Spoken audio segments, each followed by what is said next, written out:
Hey, this is Corinna Coffin, and this is the BROCR Review.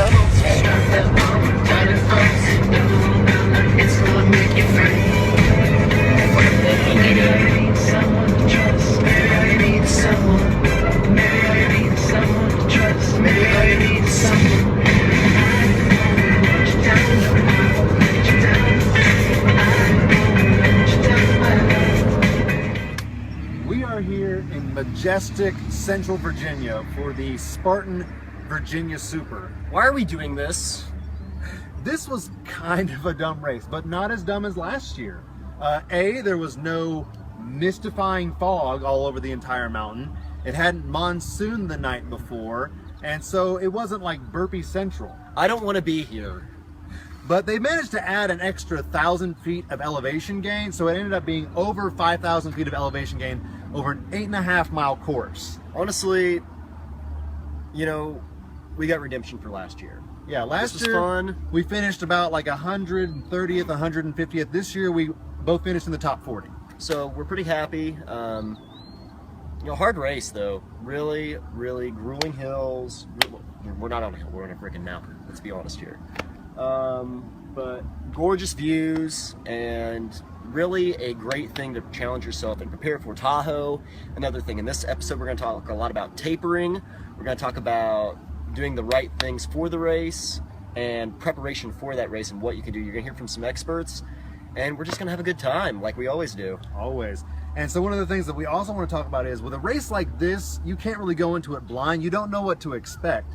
It kind of helps having like 1 year under our belts, knowing what to expect to come out here. But if you haven't ran Virginia, it is a must-do race. It's one Absolutely. of the toughest ones that are out there. It's a great challenge, but not too much. So we highly recommend you check it out next year. It gets you down to that pure grit that you're going to have to find and push past that really takes in a good Spartan race. It's very quintessential. It's a great way to cramp up too. So fight through the cramps, mustard packets, drink lots of water, always at the water station, sometimes 2 cups. We're rolling. So I'm here with Kevin today. Kevin and I spent a lot of time on the course today together. A quality time, suffering We together. bonded. I know, trying as hard as we could not to get chicked, but Corinna came flying up anyways. Right up behind us. Anyway.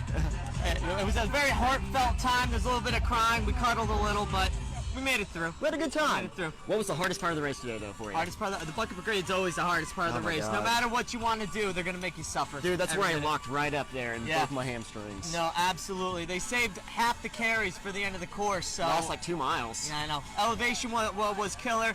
The whole course was great. You can't really ask for more. It's a beautiful day, unlike last year. So, True that. I mean, it's a win-win all the way around. So the big thing we've been asking people today is tapering. What do you do to taper for a race like this? Oh, I'm actually I'm a run coach. Oh, really? As well. And tapering for an event like this, since it's hill-based, you're gonna want to get your hardest run in. If you're gonna work hard, get your hill run in. Maybe it was last Tuesday. Do a hard multi-training session with good mileage. Start tapering off from there. You're going to want to do light mileage under your VT, which is your veterinary threshold. You want to make sure you can run on your basic heart rate the whole time. You're going to cut your mileage back, and you're going to not want to do any more than 1 to 2 miles Thursday night. Do nothing but stretch all day Friday, and then run on Saturday.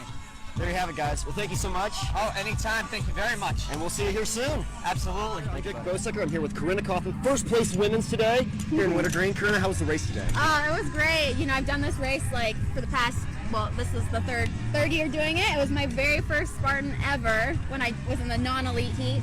And last year came in third, and then this year first. So I'm It's a excited. great day then. It is a great day. So, like, what was the hardest part of the course today? Gosh, well, you know, I think they call it like the walk of death or something, that where you just go from the very bottom all the way to the top of the slope. So that was, you know, there was no carries or like sandbag or anything about it, but I thought it was pretty brutal. Just that 1 mile, just a grueling hike. Yeah, you know, just the key is just to keep going one foot after the next and just not give yourself the option to stop. So, like, we've been talking a lot about tapering recently. What do you do as far as tapering on big races like this?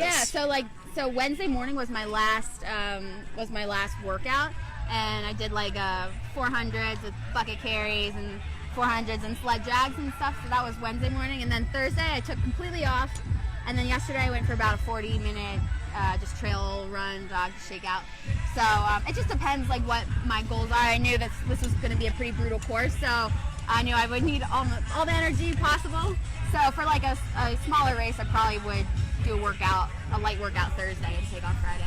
Okay, well, it's awesome to see you out here. You know, it's great. Are you ramped up and you're geared up for World Championship season here right around the corner? And yeah, and this hill training is perfect. So here at Wintergreen, it's my home base. So might have to be making some trips up here and just getting used to the hills. So awesome sauce. Well, we'll see you out in Tahoe. Thanks so much. Take care, gal. Appreciate it. Hey guys, I'm here with Zach Hughes, and we just got done running the Virginia Super. So Zach, what did you think about the race today? It was pretty tough. Downhills were crazy with all the rock slides and everything. Fun race, good course today. I heard that you rode your ankle. Yeah, a little bit.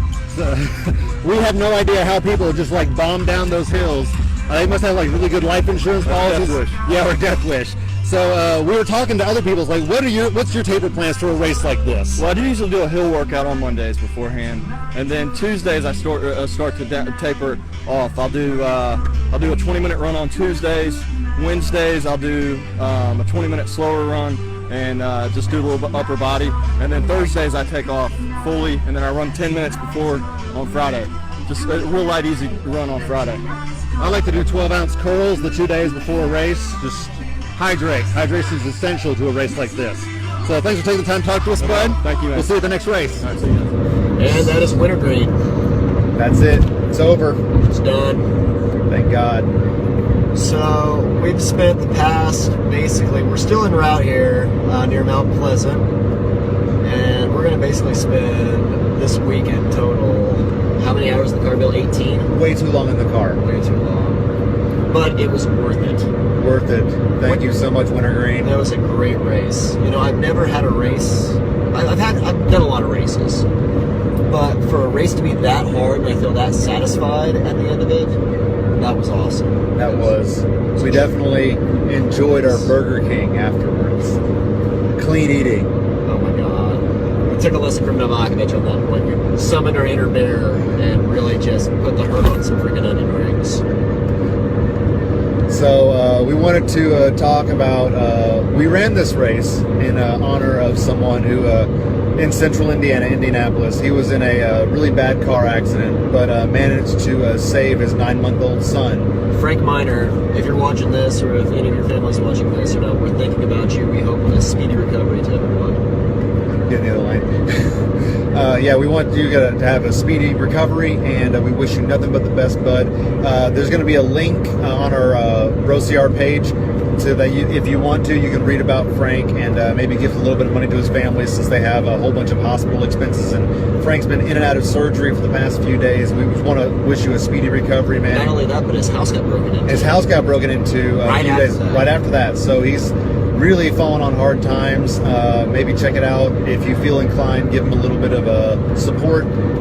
Keep him in your thoughts and prayers and well wishes. And I know that he and his family would appreciate that, and we would appreciate that too. We also want to thank, obviously, our sponsors, Vita Coco. We have been drinking it before and after the race. Especially, it's important to hydrate before and help you recover after a race. And it's one of our new sponsors here. Yeah, is Pep Pod. Woo! So is a great way to get a little boost while you're running it. You drop a couple tablets in your water and it fizzes, and it's a really good kick in the glass. It can replace your coffee, and it doesn't have they're switching actually right now to an all natural formula. No sugars. That's pretty cool. A lot of vitamins and minerals, a lot of B12. It is like a really, really good Alka-Seltzer. But it's great stuff, though. Seriously, check them out. Really cool company from Colorado. You actually had them in your hydration pack today. I did actually put them in my hydration pack. I was talking about people like the 1 mile death march that we did about mile 6 or so, and I had that in my hydration pack, and it was a great, wonderful thing. That death march, man. Yeah, slamming Vita Coco after that race to try to recover, and like we said, great race. If you haven't ran Wintergreen, you should. Absolutely. You're doing yourself a disservice by not running it. So check us later. We'll see you next week in Asheville, Dude Bros and Lady Dude Bros. Peace. Episode 10. Yeah.